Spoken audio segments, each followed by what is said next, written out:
मान्यवर, जब भी शिक्षा के गिरते हुए स्तर की चर्चा होती है तो बहुत गंभीर बड़ी बड़ी बहसें होती है और बहस के बाद अंतिम में जो निर्णय निकलता है वो निर्णय ये निकलता है कि सारा ठीक रहा, शिक्षकों के ऊपर फोड़ दिया जाता है।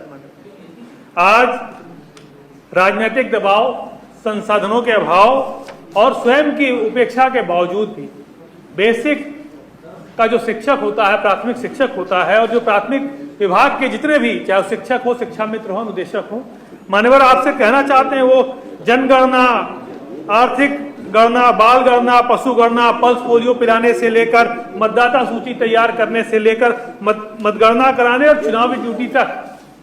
अभी कोरोना के पीरियड में बहुत सारे हमारे ऐसे साथी थे जिनकी जान चली गई मान्यवर, लेकिन सबसे ज्यादा अविश्वास अगर किसी को है तो इस सरकार को उन पर अविश्वास है। मान्यवर, मैं मान्यवर कहना चाहता हूं कि जब आप इतने ईमानदारी से जो प्राथमिक विद्यालय के शिक्षक और पूरा जो शिक्षा विभाग काम कर रहा है, तो उनको लगातार अगर किसी ने परेशान किया तो इन अधिकारियों ने किया। और अधिकारियों ने इसलिए किया मान्यवर बेसिक के, क्योंकि जितने ऐप ये ला रहे हैं, इन ऐप में इनका बड़ा लंबा चौड़ा कमीशन भी फिक्स है। आपसे कहना चाहते हैं, अभी ऑनलाइन अटेंडेंस की बात चल रही थी, खराब मौसम, खस्ता हाल सड़कें, यातायात के साधन अगर नहीं ठीक से मिल रहे हैं तो इस अब हर एक ऑनलाइन उपस्थिति की प्रणाली को समाप्त किया जाना जनहित में, शिक्षक के हित में बहुत ज्यादा आवश्यक है। साथ ही साथ उत्तर प्रदेश राज्य कर्मचारी नियमावली 1956 और बेसिक शिक्षा विभाग परिषद नियमावली 1972 के संशोधित 1982 के विरुद्ध है। जब प्रदेश के किसी भी विभाग में ऑनलाइन उपस्थिति नहीं है मान्यवर, तो आप सिर्फ बेसिक शिक्षा विभाग पे ही ये लागू क्यों कर रहे हैं? परिषदीय स्कूल में 14 वर्ष से कम आयु के बच्चों की फोटो युक्त उपस्थिति बाल अधिकार अधिनियम के भी विरुद्ध है मान्यवर। और ऐसे नियम विरुद्ध कार्य आप प्राथमिक के विद्यालय के शिक्षकों से कराना चाहते हैं, ये सरकार कराना चाहती है मान्यवर, इसके खिलाफ हम सब लोग हैं। मैं साथ ही साथ मान्यवर कुछ मांगे उनकी हैं, आप शिक्षकों से काम कराइए, शिक्षक काम करने को तैयार है, और आप बस उनके कुछ मांगे हैं कि शिक्षकों के लिए 15 CL और 15 हाफ CL की व्यवस्था की जाए, 30 वर्ष प्रति वर्ष 30 EL दे हो, राज्य कर्मचारी का दर्जा उसको दिया जाए, कैशलेस मेडिकल सुविधा उपलब्ध कराई जाए, MDM। माननीय आशुतोष जी, ज्यादा समय ना लें तो अच्छा रहे। जल्दी कर दूंगा सर। हाँ, जल्दी करिए।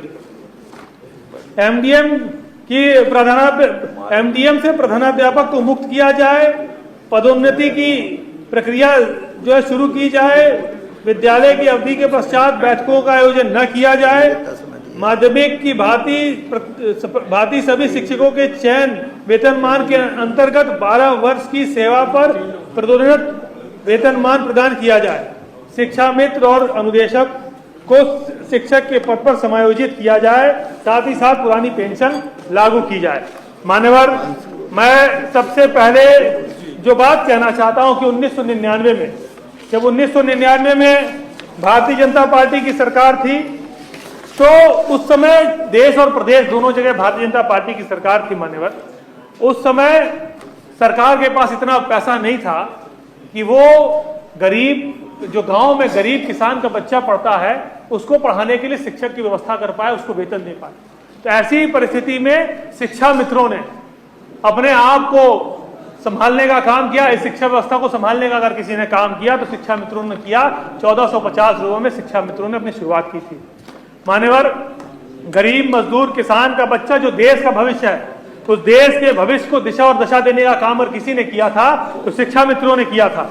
और मात्र 1450 रुपए जब शुरुआत हुई, और आज लगभग 25 साल बाद भी उनको मात्र 10,000 रुपए ही मिल रहा है मान्यवर। जो हमारी सरकार थी आदरणीय अखिलेश यादव जी ने उनको नियमित करने का भी काम किया, लेकिन जब सुप्रीम कोर्ट कुछ लोग चले गए, सुप्रीम कोर्ट के आदेश के बाद हमारी जो व्यवस्था थी वो पूरी नहीं हो पाई, प्रक्रिया पूर्ण नहीं हो पाई थी। और जब चुनाव चल रहे थे तो देश के आदरणीय प्रधानमंत्री जी ने भी कई बार रैलियों में ये बात कही कि शिक्षा मित्रों को सरकार शिक्षा मित्रों के साथ खड़ी है।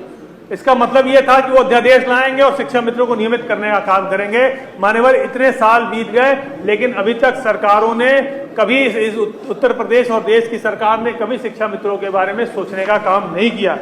टेट सुपर टेट की परीक्षा पास होने के बाद भी नियुक्ति नहीं मिली है मान्यवर।